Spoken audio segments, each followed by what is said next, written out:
Halo semua, perkenalkan nama saya Niputu Diahayu Pramilia, bisa dipanggil Dia, NIM saya 1830698 dari kelas BC 183 ITB Istiqomah Bali. Kali ini saya akan mempresentasikan pemrograman web yang saya buat, yaitu sistem informasi pegawai.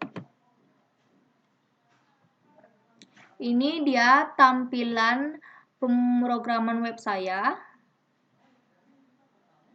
Fitur-fiturnya terdiri dari refresh, inputan nama pegawai, alamat, ID departemen, dan ID departemennya berupa select. Ini IT keuangan HRD dan pemasaran itu sudah saya simpan di database. Ada save, kemudian reset fungsinya untuk mengulang, dan save itu untuk menyimpan, itu memasukkan, dan ini adalah view. View akan terlihat setelah inputan sudah di save dan sudah tersimpan di database. Nah, kebetulan pemrograman web saya menggunakan template Bootstrap.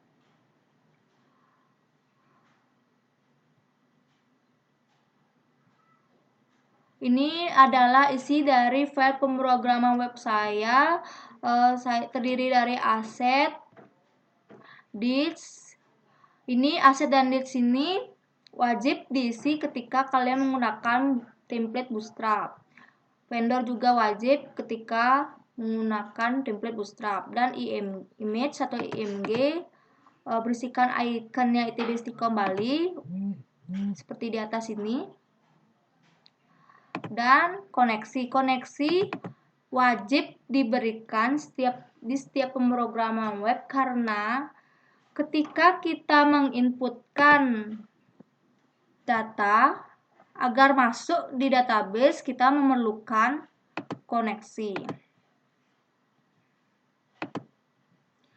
Kebetulan koneksi saya bernama config database.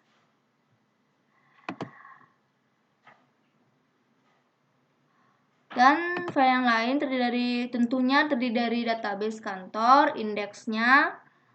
Indeks ini seperti ini. Ini saya namakan indeks, halamannya nih. Ada navbar, ada proses master data. Proses ini mencakup semua proses dari delete, update, insert, dan lain-lain.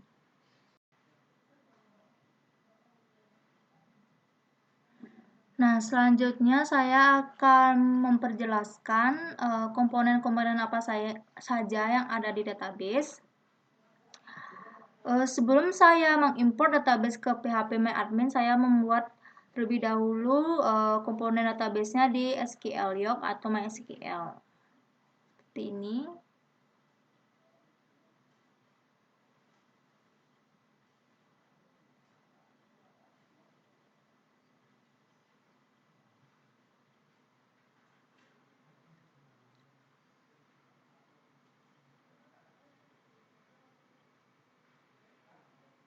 Nah, selanjutnya kita import database-nya ke phpMyAdmin.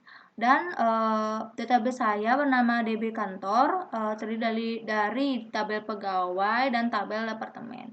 Tabel pegawai ini terdiri dari ID pegawai sebagai primary key, nama pegawai, alamat, dan ID departemen. Nah, ID departemen ini sebagai foreign key dan akan berelasi ke ID departemen di tabel departemen.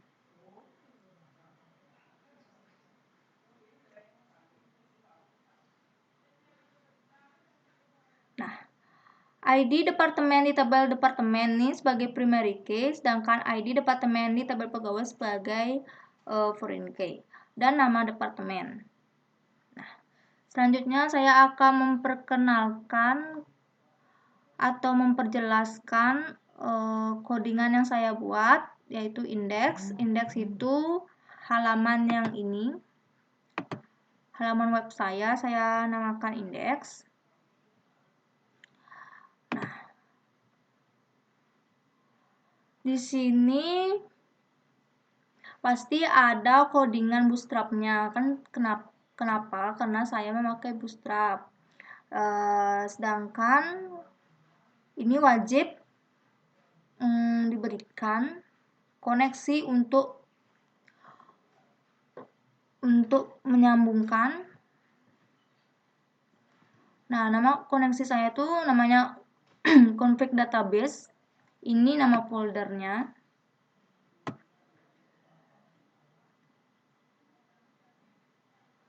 Ini judul dari web saya. Button ini untuk merefresh, fitur refresh yang ini.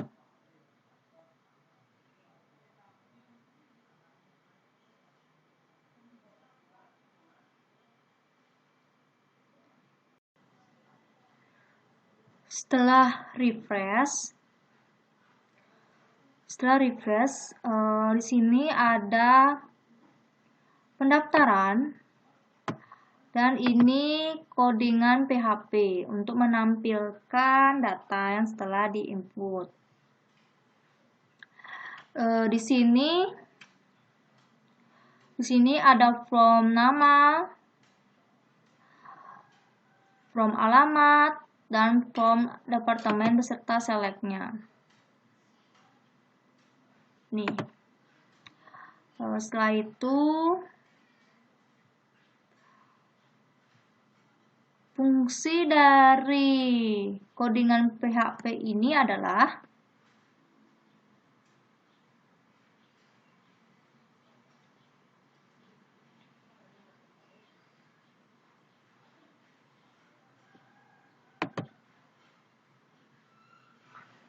untuk menampilkan data dari kecil ke besar berdasarkan ID departemen.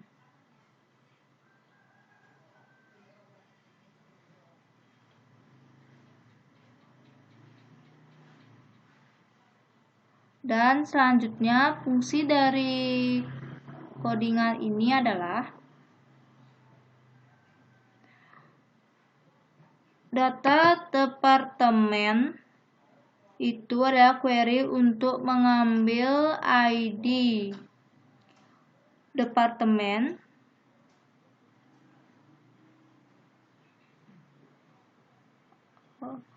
saya ulang,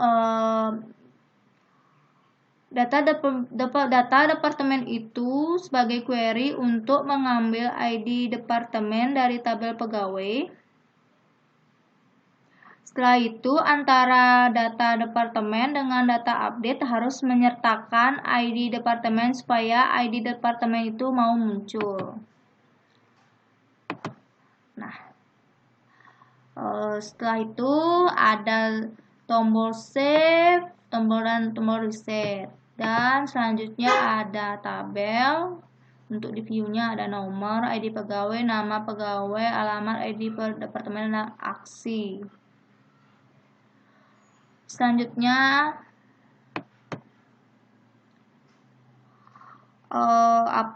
codingan PHP lagi.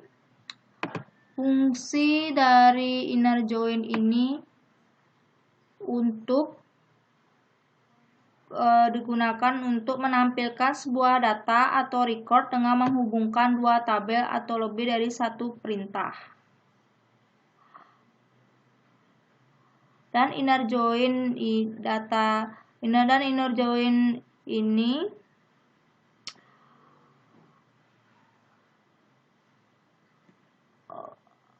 akan ditampilkan hanyalah data yang memiliki pasangan saja. Maksudnya adalah data pada tabel tidak memiliki sebuah kesamaan, maka data tidak akan ditampilkan.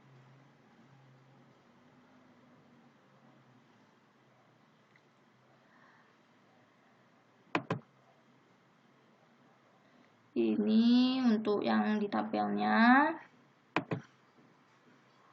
Ini update-nya. Untuk button update-nya, ini button delete-nya. Dan ini dengan PHP lagi. Arti dari M++ ini yaitu sebagai increment atau penjumlah nomor urut yang syaratnya supaya bisa bertambah nomor urutnya.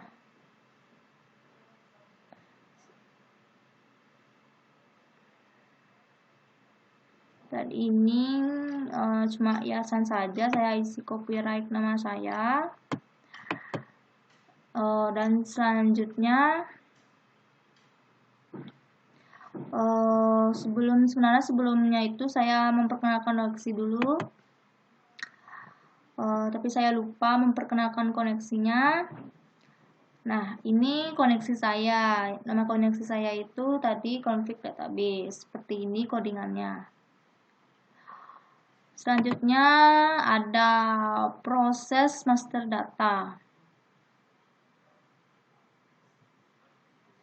Proses master data yang saya buat nih, saya jadikan satu, yang terdiri dari update, delete, insert. Nah, update, codingan update-nya tuh ada update tabel pegawai, set nama pegawai, alamat, ID departemen, di mana ID pegawai nomor berapa yang mau diupdate, misalnya nomor 11.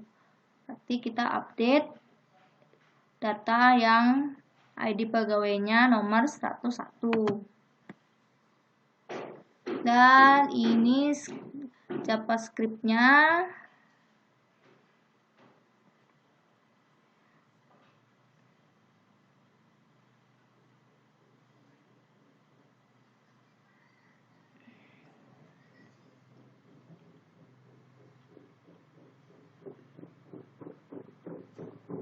Ini sebagai alert. Alert itu berfungsi sebagai pemuncul pop-up. Contohnya seperti ini. Ini update. Saya akan mengupdate update ID pegawai 109 atas nama Tegar Surya. Saya akan ubah namanya sebagai Tegar Nugraha. Kita klik update.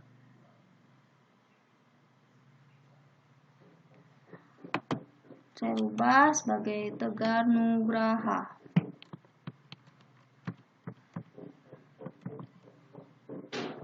Kita save. Nah, kita sini akan muncul pop up. Oke. Nah, kita cek apakah berhasil diupdate apa enggak. Nah, data berhasil diupdate dan otomatis akan berubah maksudnya di database. Nah, selanjutnya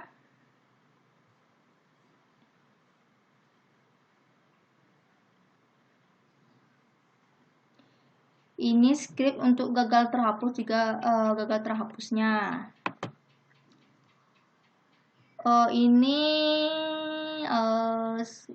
codingan untuk mendelete from-nya.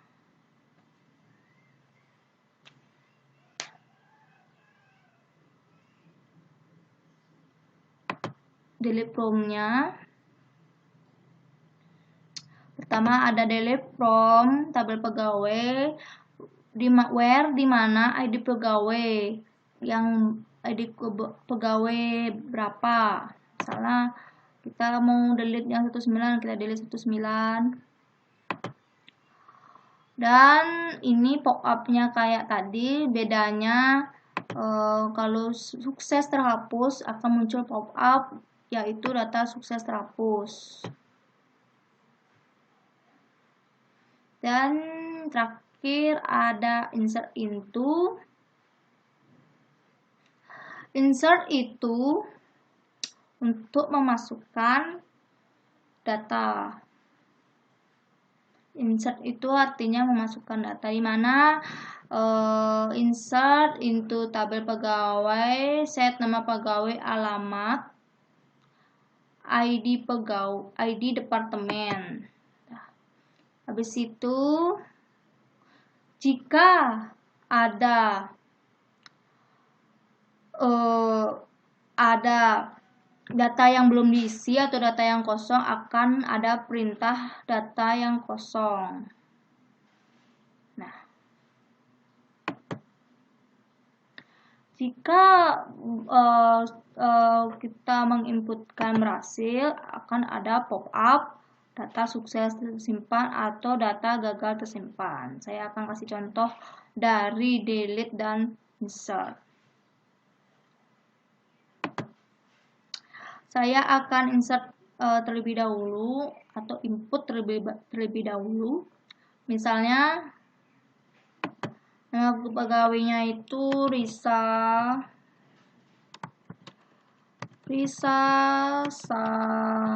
Saraswati. Anggap alamatnya Denpasar. ID departemennya HRD. Kita save.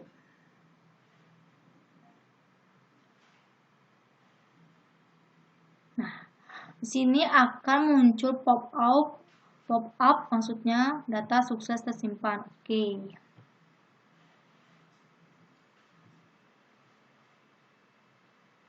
Nah, di sini dah. Gimana kalau delete? Delete. Kita coba delete. Nah, di sini data sukses terhapus. Nah, jika kita nggak ngisi apa nih datanya, tapi kita save langsung, akan muncul perintah seperti ini. Data ada, pop-up, muncul pop-up maksudnya data ada yang kosong. Kalau mau kita input, ternyata input kita salah, kita bisa reset. Contoh nih.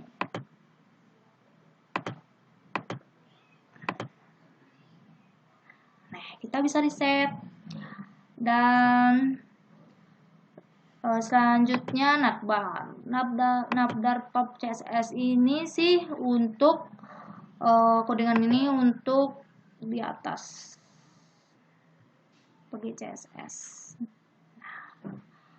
Segitu saja presentasi saya. Mohon maaf jika ada salah-salah kata karena saya masih belajar. Mohon dimaklumin. Terima kasih sudah menonton. Semoga bermanfaat bagi kalian semua. Jangan nyesel-nyesel nonton saya ya. Dadah. Terima kasih.